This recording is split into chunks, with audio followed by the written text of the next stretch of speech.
La membrana plasmática, llamada también membrana celular, es una estructura semipermeable de 6 a 10 nanómetros de grosor que delimita a las células y permite mantener las diferencias entre el interior y el exterior de estas. En 1972, Singer y Nicholson propusieron el modelo de mosaico fluido para explicar la estructura y el funcionamiento de la membrana plasmática. Lo de mosaico se refiere a la combinación de lípidos y proteínas que la conforman, y lo de fluido a que ésta es dinámica. Todas las membranas biológicas tienen una estructura básica común, que consiste en una doble capa de lípidos con proteínas intercaladas.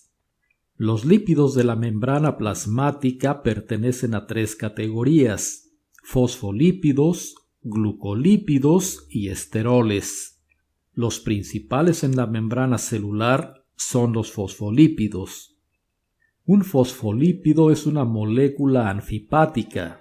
Esto significa que posee una cabeza polar hidrofílica, o sea, que tiene afinidad e interacciona con el agua, y 2 colas no polares hidrofóbicas, es decir, que repelen el agua. Para integrar la membrana plasmática, los fosfolípidos forman una doble capa, conocida como bicapa lipídica, en donde las cabezas polares quedan expuestas en ambas superficies de la bicapa y las colas no polares forman una fase hidrofóbica entre ellas. Las capas de la membrana son asimétricas, pues la monocapa exterior o no citosólica contiene los fosfolípidos fosfatidilcolina y esfingomielina, y la monocapa interior o citosólica contiene fosfatidiletanolamina y fosfatidilserina principalmente. Además, la monocapa exterior contiene glúcidos en su superficie. Estos glúcidos son oligosacáridos unidos covalentemente a los lípidos, formando glucolípidos, y a las proteínas, formando glucoproteínas. A este conjunto de oligosacáridos unidos a lípidos y proteínas se le llama glucocálix, cuyos componentes forman marcadores celulares distintivos que permiten a las células reconocerse entre ellas. Estos marcadores son muy importantes para el sistema inmunológico, pues permiten a éste diferenciar entre las células propias del organismo y las extrañas. Así, el glucocálix confiere a la célula su identidad antigénica. Por su parte, los esteroles, que son derivados del colesterol, están presentes en la membrana plasmática de las células eucariotas y por lo general son más abundantes en las células animales. Los esteroles no existen o son escasos en las membranas plasmáticas de las células procariotas. La función principal de los esteroles es permitir la fluidez de las proteínas en el interior de las membranas. La fase hidrofóbica de la bicapa de lípidos hace que la membrana sea semipermeable. Así, por ejemplo, 1. Es permeable al paso de moléculas hidrofóbicas pequeñas como oxígeno, dióxido de carbono y nitrógeno. 2. Es parcialmente permeable al agua, el etanol, el glicerol y la urea. Y 3.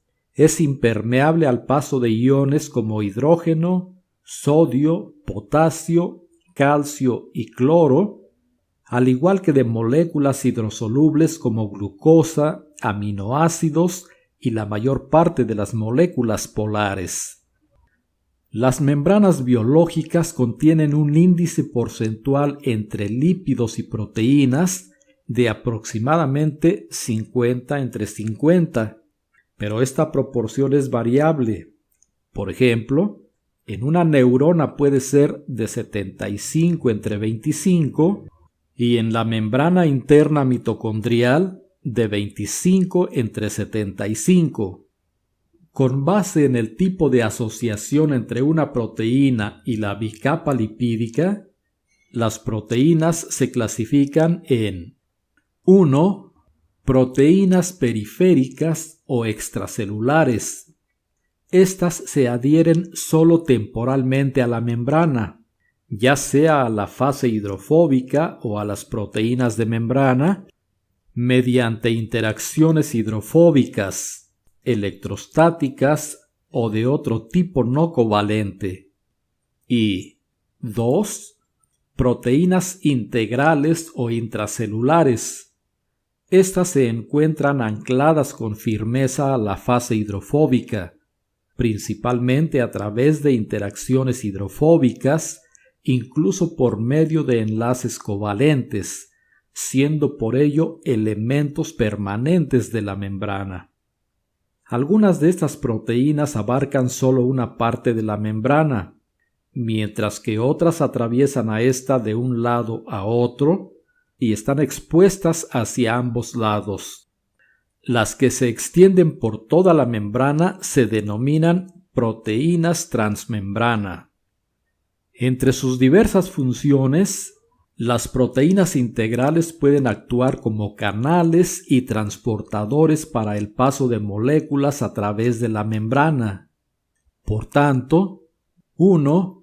Un transportador es una proteína de membrana que une específicamente a un soluto y lo pasa a través de la bicapa lipídica mediante cambios conformacionales. Y 2.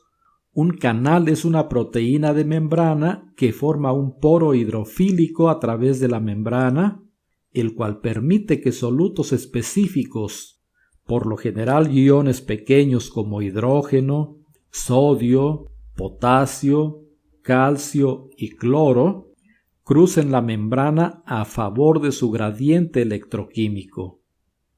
Todos los canales y muchos transportadores solo permiten el paso de solutos a través de membranas en forma pasiva, a favor de su gradiente de concentración, es decir, permitiendo el flujo desde la región con mayor concentración hacia la de menor concentración. Según el requerimiento energético, hay dos tipos de transporte a través de una membrana: transporte activo y transporte pasivo, que se analizan en otro video de este mismo canal. En resumen, las principales funciones de la membrana celular como un todo son: 1. Conservar la integridad estructural de la célula, manteniendo separados los medios externo e interno. 2. Regular el transporte de sustancias entre el interior y el exterior celular. 3. Catalizar reacciones químicas mediante enzimas que son proteínas de membrana. 4. Interaccionar con otras células. 5. Actuar como receptor de estímulos externos mediante receptores específicos de moléculas. 6. Transducción de señales o conversión de una señal externa en una respuesta intracelular. Y 7. Conferir la identidad antigénica a la célula.